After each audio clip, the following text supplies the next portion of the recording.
The Belfield Landing Dock remains the center of an ongoing battle between members of the North Caicos Boaters and Fishermen Association and Caribbean Cruising Limited.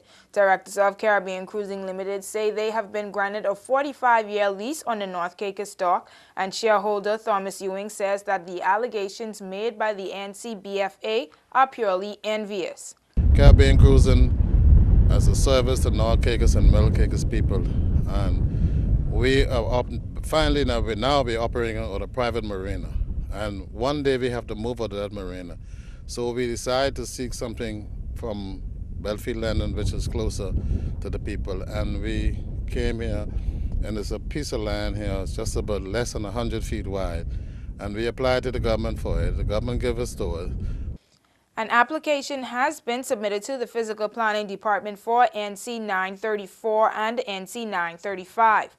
However, local boaters have lashed out at the recent news that a proposal for a boat landing dock was submitted to the department in the first place. In a previous press conference, local boaters said that privatizing the popular landing spot will mean paying tolling fees, which they object to. We can't do nothing at the time now until this dock has been moved from here. I mean, tell the truth, we don't own the dock. We only get a space here from government. We don't own the dock. And, you know, if you're going to come to people, tell them the truth. You know, Caribbean Cruising don't own no dock in Belfield Landing.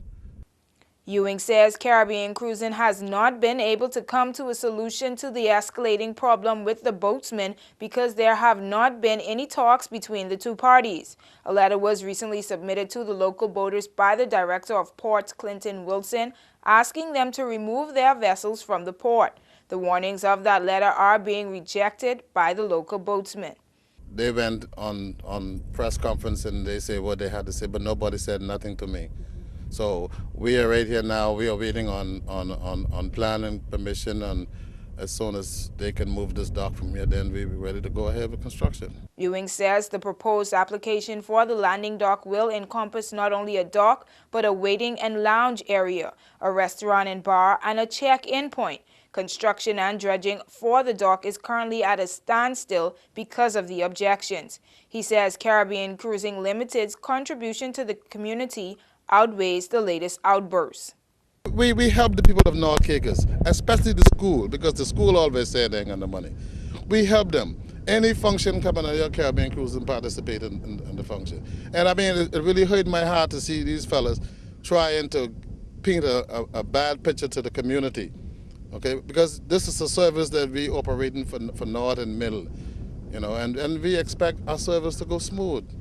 A petition was filed by the boatsmen who have also wrote to His Excellency Governor Gordon Weatherall asking for his assistance in the matter.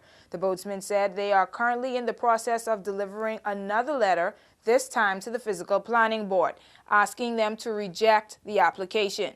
News 4 spoke with Director of the Physical Planning Board, Clyde Robinson, who said that because the application has not been submitted to the board, he is not able to comment in order to avoid jeopardizing the outcome of the situation. News 4 will continue to keep you posted on the latest developments with this story.